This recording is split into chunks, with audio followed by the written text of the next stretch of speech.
Listen carefully to the first part of the conversation and answer questions 1 to 7.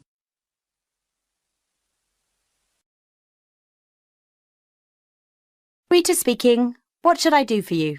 Oh, hi. I'd like to order some stationery. Could I know your name? Jackson Paris. Right. Can I just confirm your account number and the name of your company, Jackson? Sure. The number is 692411. 692411. Right. And you're from Rainbow Computer? No, the company is Rainbow Communications. Oh, OK. I'll just fix that on the system.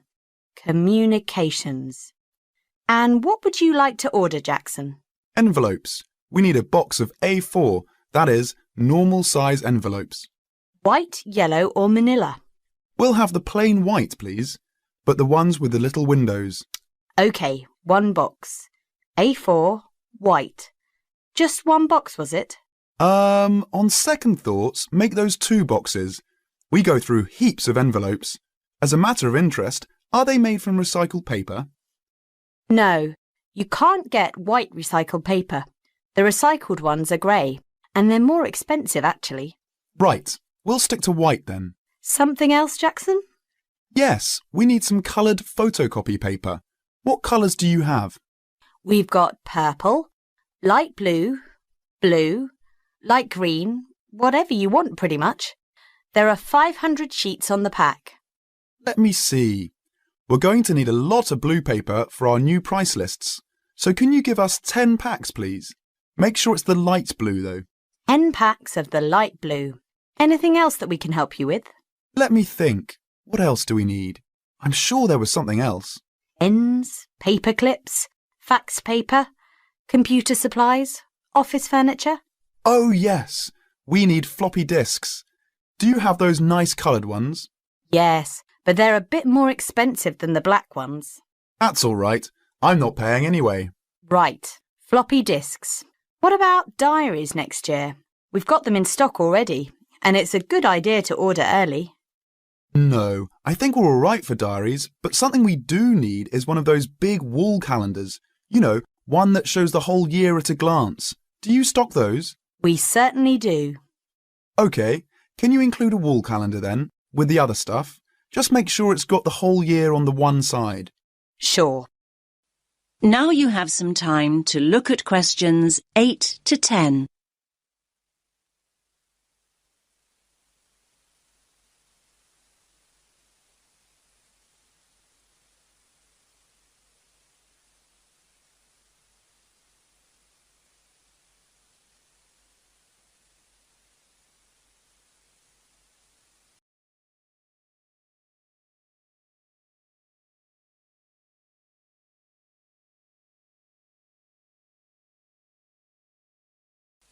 Now listen to the next part of the conversation and answer questions 8 to 10.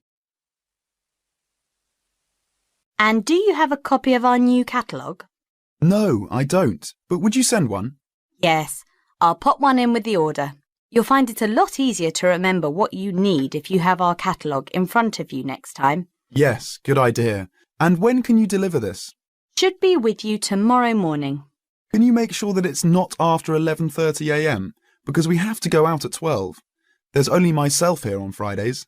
Fine. I'll make a note in the delivery docket that they should deliver before 11:30. Thanks very much. Thanks.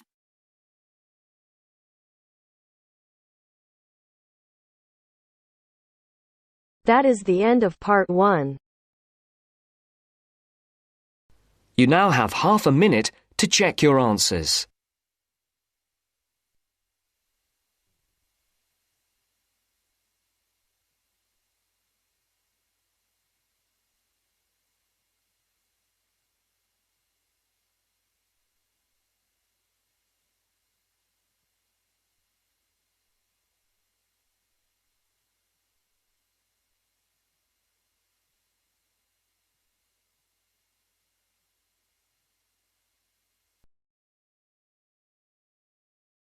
Now turns to part 2. Part 2.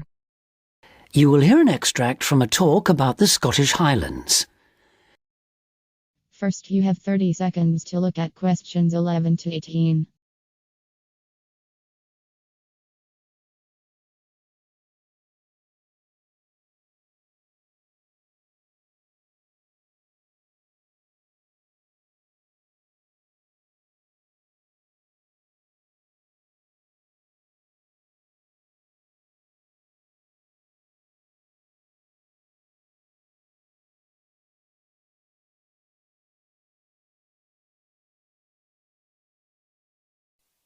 Today I have with me Moira Mackenzie, the author of several books in a well-known series of travel guides, and she'll be talking about what is probably the most fascinating wildlife area in Europe, the Scottish Highlands.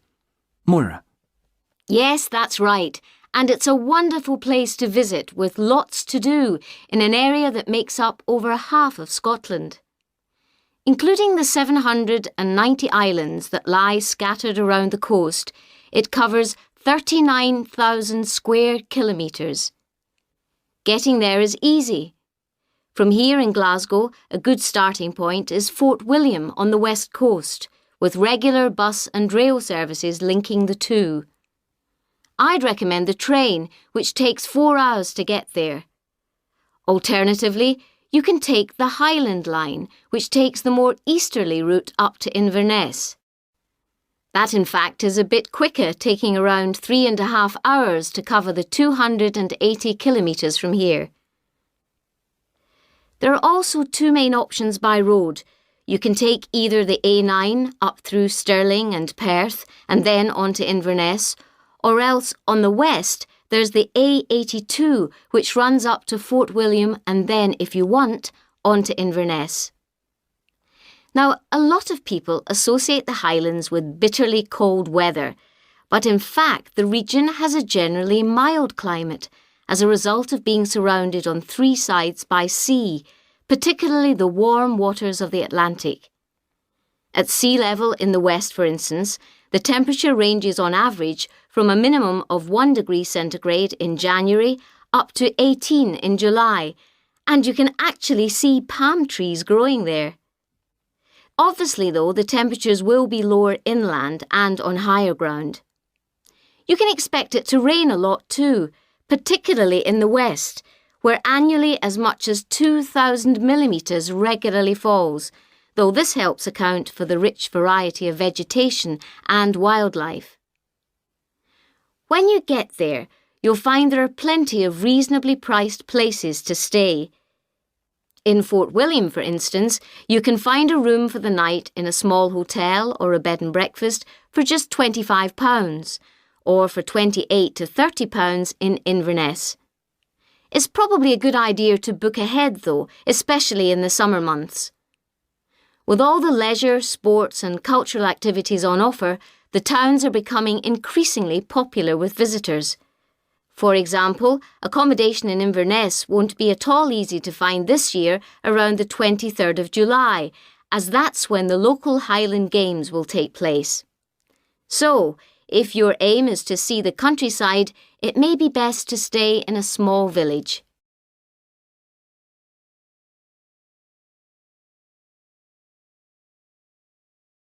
Now you have some time to look at questions 19 and 20.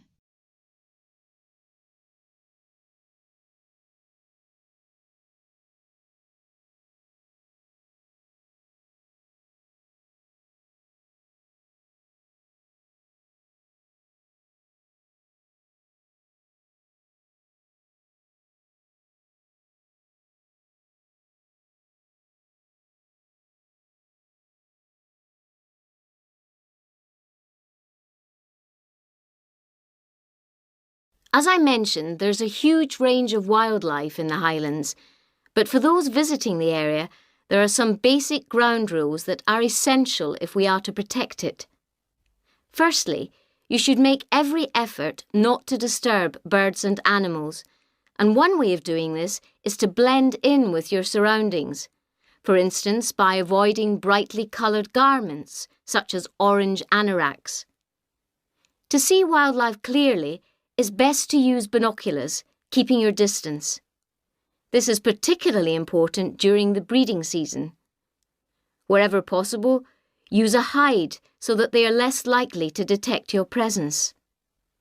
Surprising though it may seem, visitors are advised to use their cars where no purpose-built hides are available, as people are apparently less likely to startle animals if they stay inside their vehicles. You may even find that creatures come up close to where you're parked, in which case, wait until they've gone before you move off.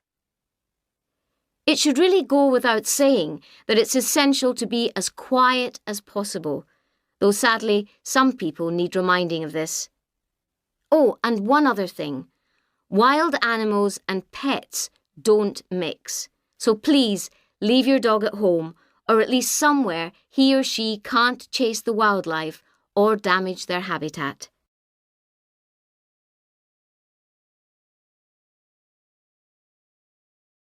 That is the end of part 2. You now have half a minute to check your answers.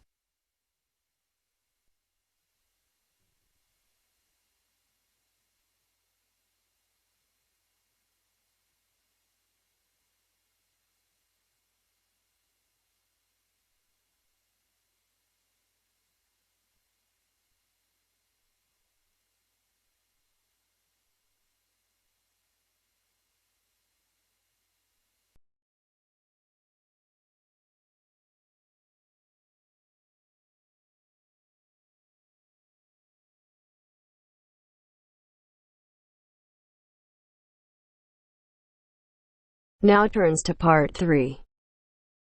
Part 3.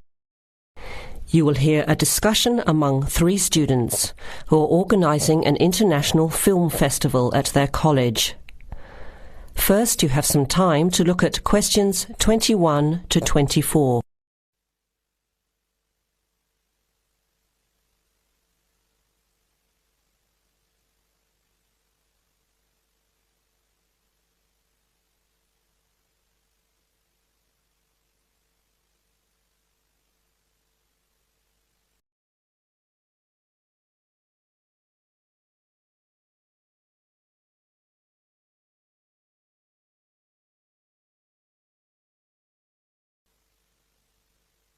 Now listen carefully to the first part of the discussion and answer questions 21 to 24.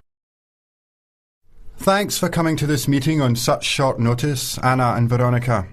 It looks like we have just become the organising committee for this year's International Film Festival. We've all just met, so perhaps we should start by an introduction with a bit of background from each of us. Okay, I'm Anna. I finished 3 years of a languages degree in Sweden, where I come from. This year I decided to study overseas to get to know a different part of the world.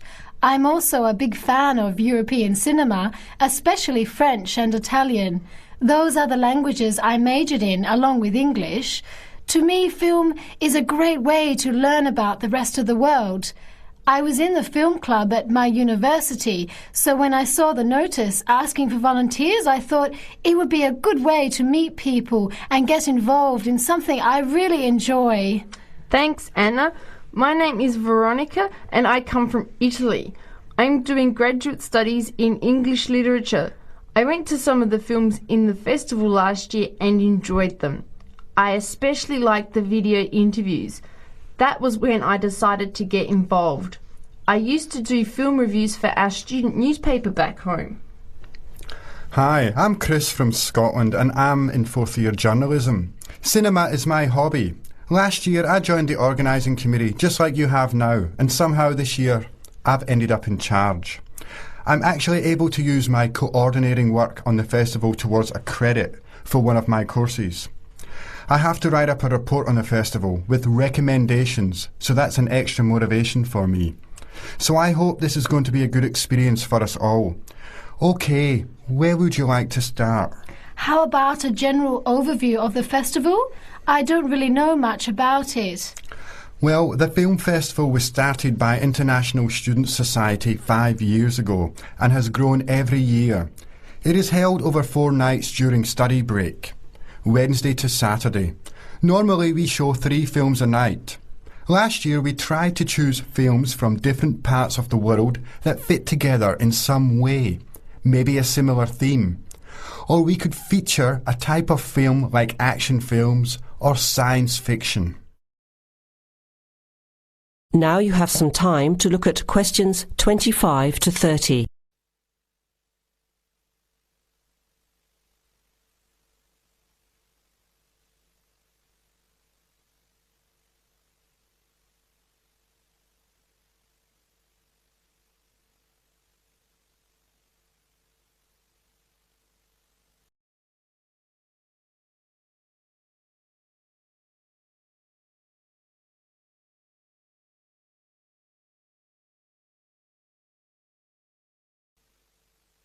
Now listen to the rest of the discussion and answer questions 25 to 30. Who picks the films? It's up to us on the committee to decide. You mean we get to pick all the films ourselves? What a hard decision. There are so many to choose from. Well, that's the fun part. We have this catalogue of independent distributors. The films are listed by language and have a short summary.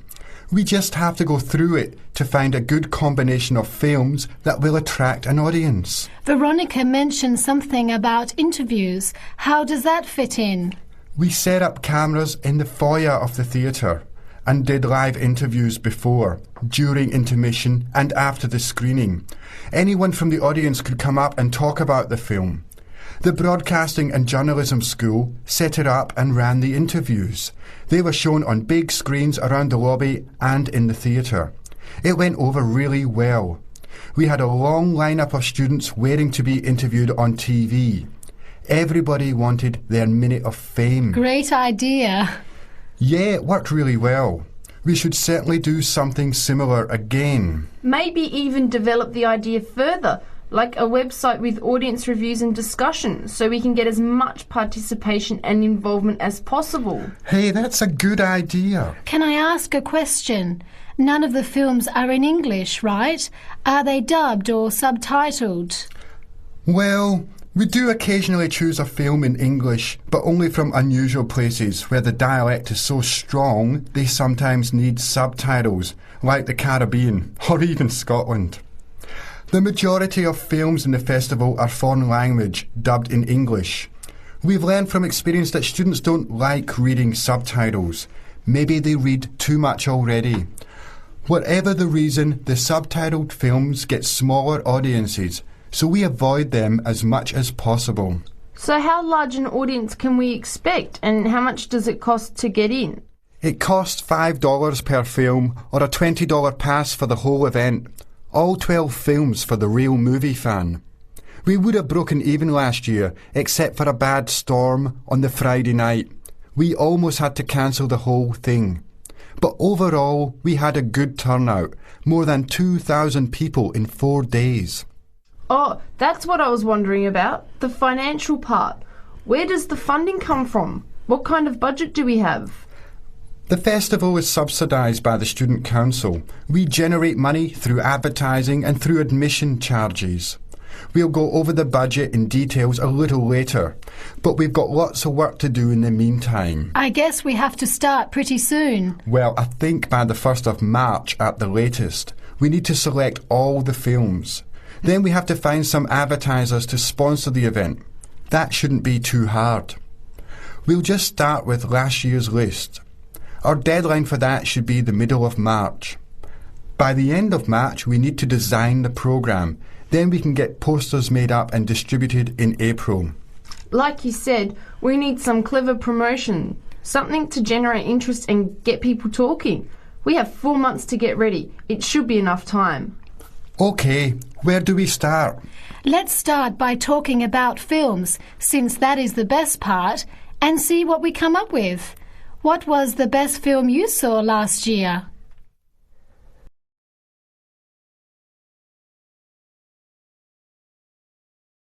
That is the end of part 3.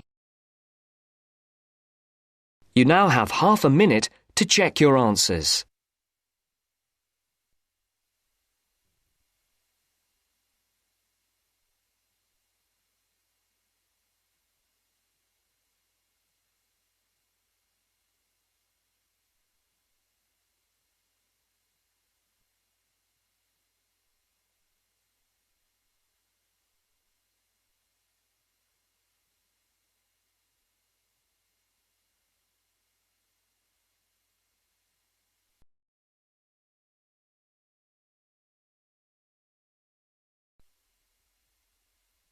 Now turns to Part 4. Part 4. 4. You will hear part of a lecture about public speaking. First, you have some time to look at questions 31 to 40.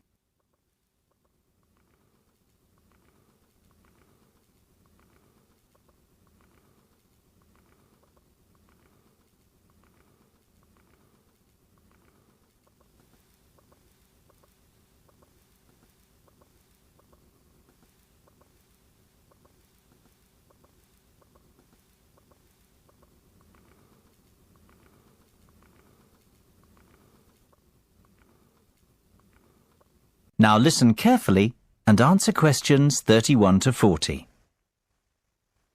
It is only natural to feel somewhat nervous before giving a speech, and while a few nerves never did any harm, and can in fact prove beneficial, letting your nerves overcome you can be detrimental. Today's presentation will focus on ways to control those butterflies and help you to give better presentations in future. First and foremost, you've got to know your material.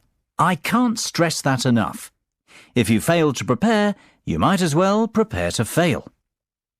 Even the most experienced speakers never turn up unprepared and never try to wing it. Personalize your subject and use humour, anecdotes and conversational language. This will make it easier for you to remember what you want to say. Secondly, practice, practice, practice. Rehearse well in advance, and preferably out loud, and with all the equipment you plan on using. Practice your timing, when to pause and when to breathe, and prepare for the unexpected. Something always goes wrong, especially when you're relying on technology, so always have a backup plan. Get to know your audience before you have to stand up in front of them. Meet and greet them on the way in, perhaps. It is much easier to talk to a group of friends than a group of strangers. And, just as importantly, know your room as well. Arrive early, pace the speaking area, and practice using the microphone and visual aids. The hardest part is trying to relax.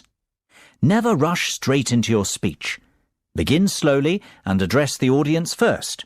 In fact, even before you start, take a few deep breaths. You know, 1 1,000, 2 1,000, 3 1,000. This will turn your nervous energy into enthusiasm. Visualization can be a great confidence booster. Visualize yourself making the speech in the way that you intend. Imagine your voice loud and confident, and picture the audience clapping and rooting for you. Remember, people want you to succeed. The audience wants to hear an interesting and insightful speech. They aren't hoping you make a fool of yourself. Whatever you do, avoid making unnecessary apologies. If you make a mistake or two, forget about it. Few will notice, and it will all be forgotten before too long. People often forget the importance of body language. Don't underestimate this. Your words carry far less meaning than your delivery. Success is defined by your intonation and confidence. If you come across as a confident person, people will listen to you. You will command their attention. Stand tall and proud and deliver with conviction. Humans are very bad listeners. We remember less than 25% of what is said and place far more emphasis on how it is said. Last of all, be realistic and give yourself a chance. No one becomes the perfect speaker overnight. It takes time to hone your presentation skills. That is the end of Part 4. You now have half a minute to check your answers. Our hearts beat to the city streets. We began to feel the fire. We rise like tall buildings as the chemicals, they take us higher. The night's young and it's just begun as she puts her hand in mine. We want